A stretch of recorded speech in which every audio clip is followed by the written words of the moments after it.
Hi everyone, स्वागत है आप सभी का टीचिंग गोल्स के लर्निंग प्लेटफॉर्म पर। उम्मीद करती हूँ आप सभी लोग बहुत अच्छे होंगे।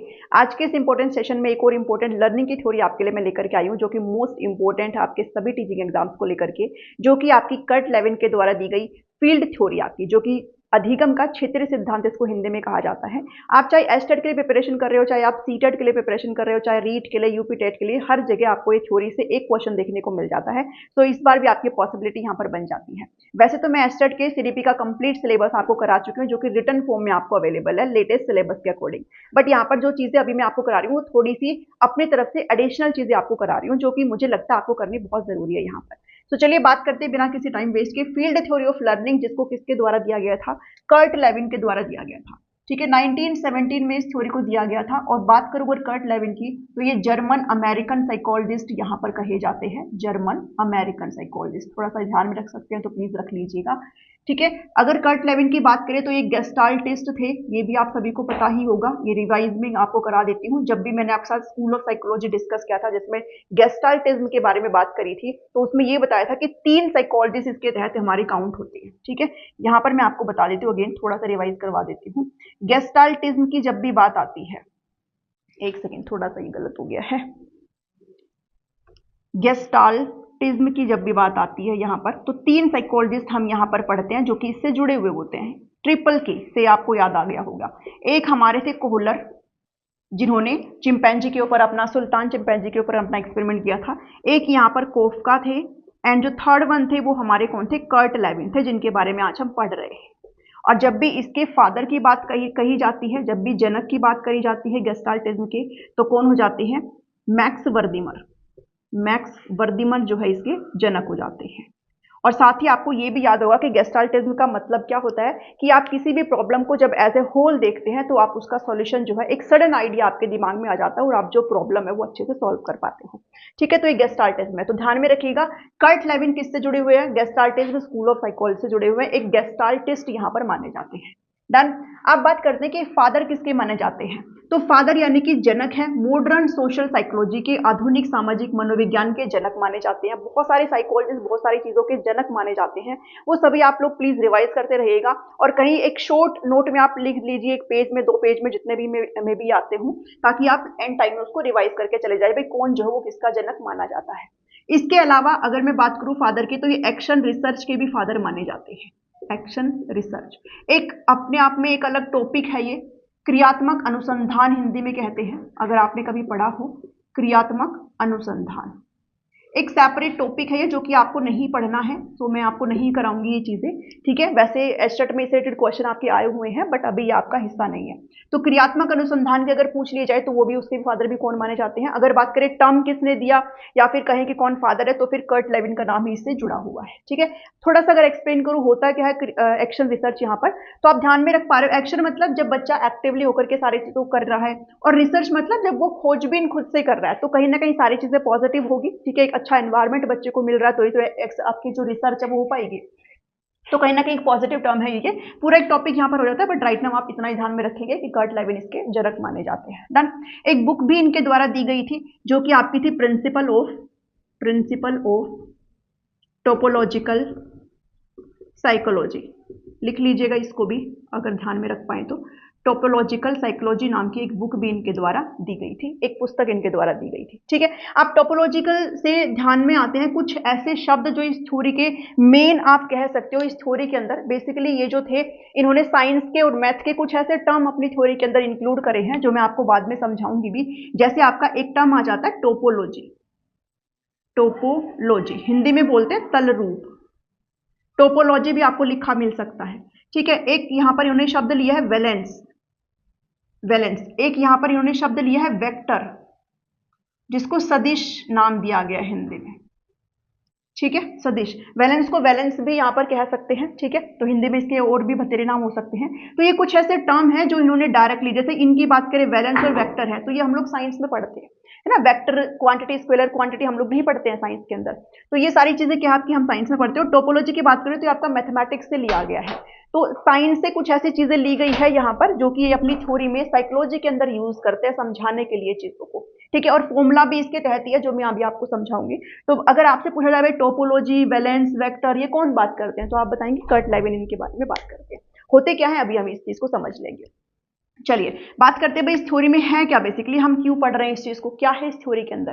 तो इनसे पहले हमने किनको पढ़ा है भाई, हमने पढ़ा स्किनर को पढ़ लिया, हमने पैवलोव को भी पढ़ा है, हमने जो कोहलर है उनको भी पढ़ा है। सारे लोग किसके ऊपर एक्सपेरिमेंट करते हैं, एनिमल बिहेवियर के ऊपर एक्सपेरिमेंट करते हैं, भाई वो कैसे बिहेव करते हैं जब उनके सामने कोई भी सिचुएशन होती है। लेकिन ये किस पर एक्सपेरिमेंट करते हैं, बिहेवियर ऑफ चिल्ड्रन। मानव व्यवहार पर अध्ययन किसने किया है, मानव व्यवहार पर अध्ययन किया है कर्ट लेविन ने, ठीक है, ध्यान में रखिएगा इस चीज को। और एक बहुत ही ज्यादा इंपॉर्टेंट लाइन, इसके अलावा इन्होंने बिहेवियर तो अध्ययन किया है, इसके अलावा वो किस पर बात करते हैं, थॉट के ऊपर भी बात करते हैं, यानी कि विचार के ऊपर भी बात करते हैं, और एनवायरमेंट के ऊपर यानी कि वातावरण पर भी बात करते हैं। ओके, ये भी थोड़ा सा ध्यान में रख लेना। थॉट के ऊपर बात करते हैं, एनवायरमेंट के ऊपर भी बात करते हैं, मोटिवेशन के बारे में भी बात करते हैं। और एक बहुत ही इंपॉर्टेंट लाइन, आप जितनी मर्जी उतने स्टार दे लीजिए, बिकॉज यही इस थ्योरी का मेन सारी चीजें हैं जिस पर ये टिकी हुई है।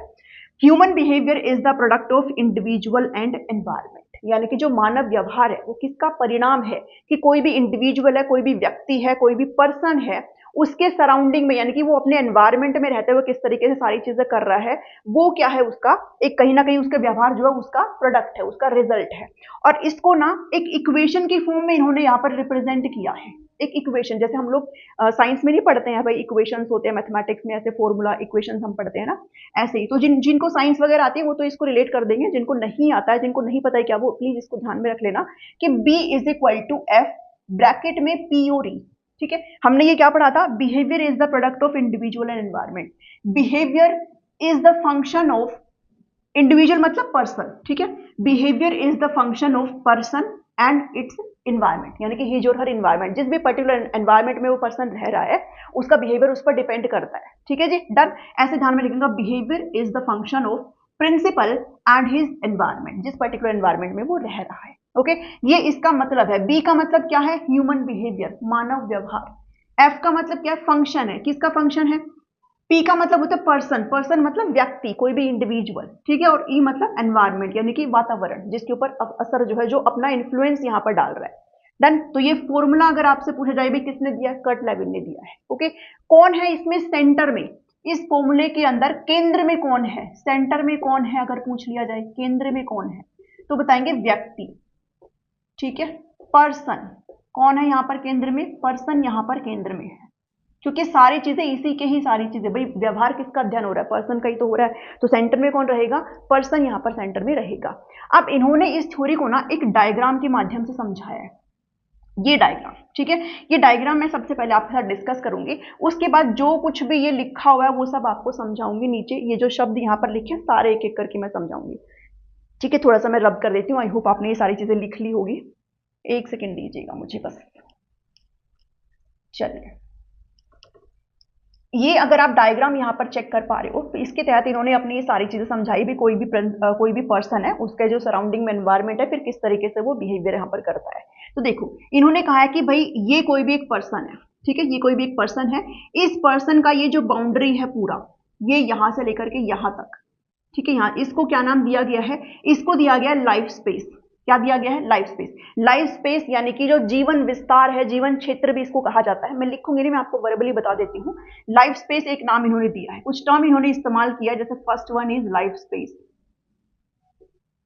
लाइफ स्पेस यानी कि जीवन विस्तार। जीवन विस्तार क्या है, जीवन विस्तार आपका वो लाइक बाउंड्री आप कह सकते हो, ठीक है, जिसके अंदर आप जो है अपने एनवायरमेंट के साथ इंटरेक्शन कर रहे हो, ठीक है। जैसे ये आप हो, अब इस बाउंड्री के और आपके बीच में ये क्या है, पूरी चीजें, ये आपका क्या है, एनवायरमेंट है। क्या है आपका, एनवायरमेंट है।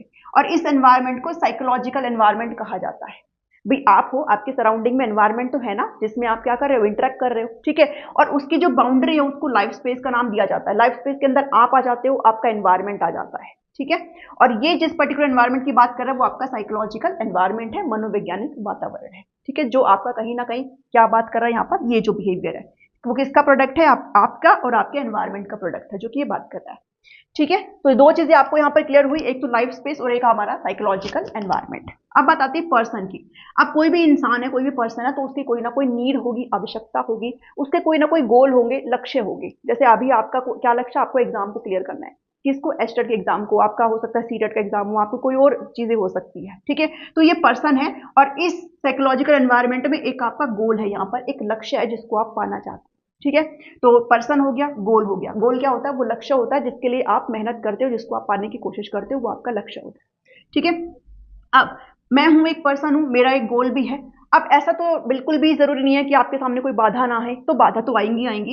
ये जो बैरियर है यहाँ पर, ये जो बैरियर है वो क्या है, बाधा है, जो आपको और आपके गोल को आपस में मिलाने में, ये जो डिस्टेंस है इसको कम करने में क्या कर रहा है, थोड़ा सा हेल्प कर रहा है। मतलब कम करने में नहीं, इसको ज्यादा करने में, क्योंकि ये जो बाधाएं हैं वो आपको और आपके गोल को पाने नहीं दे रही है, आपको आपके गोल तक जाने नहीं दे रही है। और अभी बाधाएं तो बहुत होंगी आपकी जिंदगी में, बहुत सारी बाधाएं होंगी। आप अगर पढ़ रहे हैं तो बहुत सारी मल्टीपल चीजें हो सकती है, ठीक है। चलिए, अब ये पर्सन हो गया, ये गोल हो गया, और ये होगी हमारी बैरियर्स, बाधाएं हो गई जो आपको आपके गोल को अचीव करने में कहीं ना कहीं दूर कर रही है आपको, ठीक है। अब बात करते हैं, इन्होंने यहाँ पर लिखा वेक्टर की बात करी, यानी कि सदिश की बात करी। किसकी बात करी, सदिश की बात करी। वेक्टर भी, वेक्टर जैसे हम लोग पढ़ते हैं ना साइंस में, स्केलर क्वांटिटी, वेक्टर क्वांटिटी, तो वहां पर हम डायरेक्शंस की बात करते हैं। यहाँ पर भी आप ऐसे ध्यान में रखो कि डायरेक्शन की ही बात हो रही है, ठीक है। एक डायरेक्शन आप इधर देख पा रहे हो, एक डायरेक्शन आप इधर देख पा रहे हो।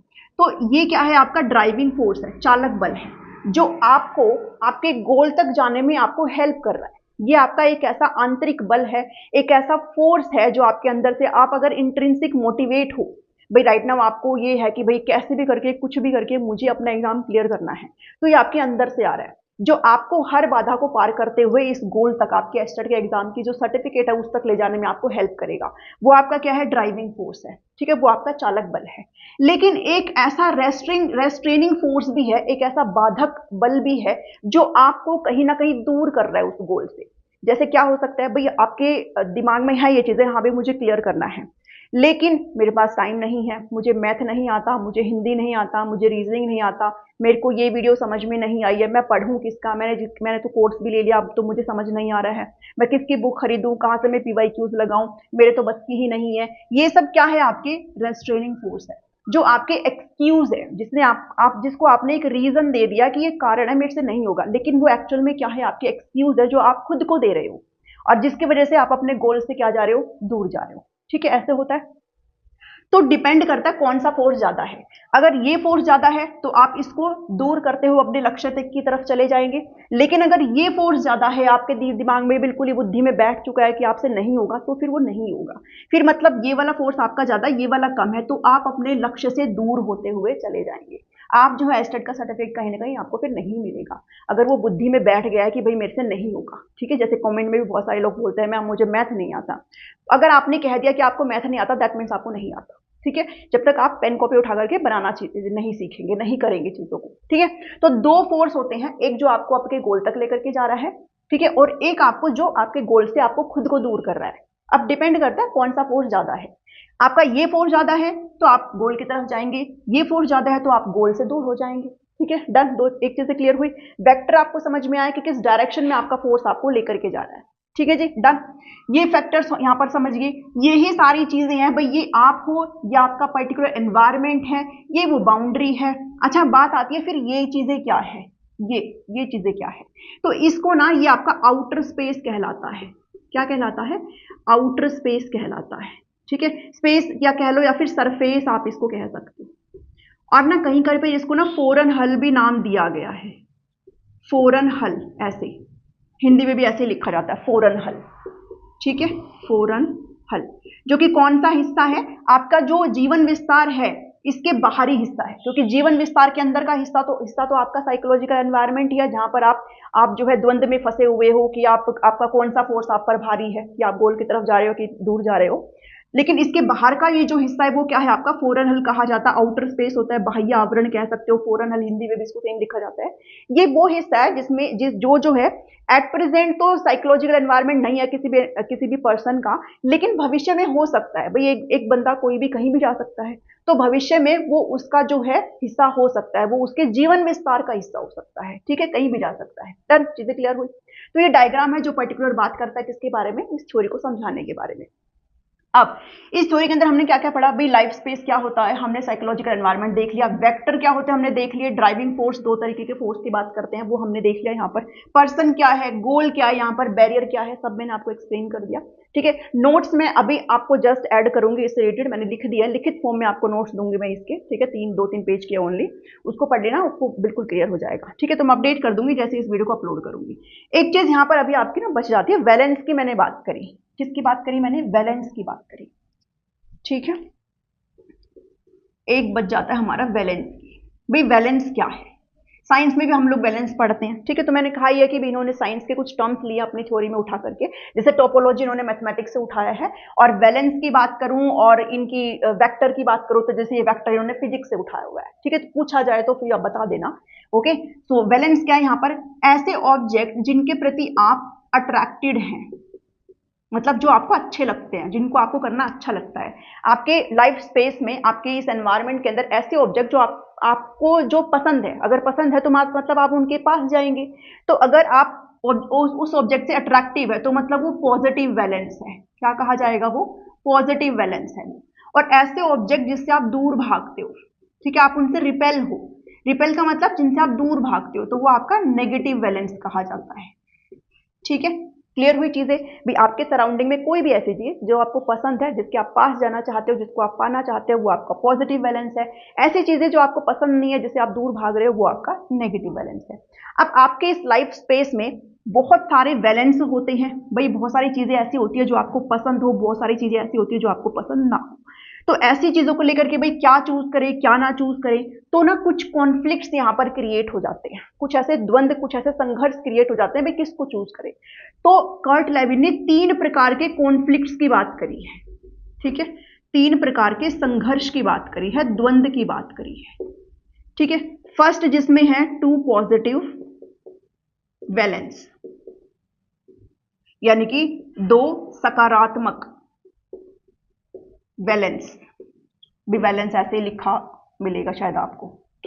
ठीक है, वैलेंस, 2 सकारात्मक वैलेंस, यानी कि 2 वैलेंस होंगे और दोनों ही आपको अच्छे लगते होंगे। ठीक है, जैसे पिकनिक पे जाना, ठीक है, पिकनिक पे जाना और playing with the friends, playing with friends, picnic पे जाना भी आपको अच्छा लगता है, ये भी आपका पॉजिटिव वैलेंस है, और दोस्तों के साथ खेलना भी आपको अच्छा लगता है, ये भी आपका पॉजिटिव वैलेंस है। तो आपको द्वंद्व यहां पर हो गया, इसको चूज करूं कि इसको चूज करूं। ठीक है, यानी कि 2 पॉजिटिव वैलेंस है, अब आपको द्वंद्व है, कॉन्फ्लिक्ट है भी कौन सा। ठीक है, तो ये क्या है आपका 2 पॉजिटिव वैलेंस। एक आपका आ जाता है 2 नेगेटिव वैलेंस, 2 नेगेटिव वैलेंस। ये सारी चीजें मैंने नोट्स में आपको लिख करके दे दी है, अपलोड कर दूंगी just after this class. Negative मतलब जो चीजें आपको पसंद नहीं है। ठीक है, मान लो कि आपको कोई काम है जो अच्छा नहीं लगता, कोई वर्क ऐसा है जो आपको अच्छा नहीं लगता, जिसमें आप इंटरेस्टेड नहीं है, जिसमें आप इंटरेस्टेड नहीं है, इंटरेस्टेड नहीं है मतलब वो क्या है, नेगेटिव वैलेंस है।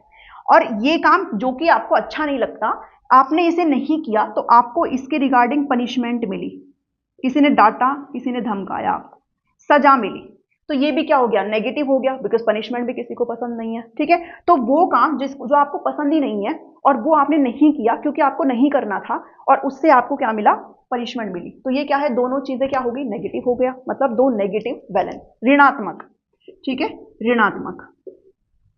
ओके, अब एक जो हमारा बच जाता है वो कौन सा है, एक जो हमारा बच जाता है वो यहां पर है, इसी में ही लिख देती हूं, 1 सेकेंड रुकिए। चलिए, एक हमारा कौन सा आ जाता है, जो 3rd नंबर का है, simultaneous positive and negative valence, यानी कि एक साथ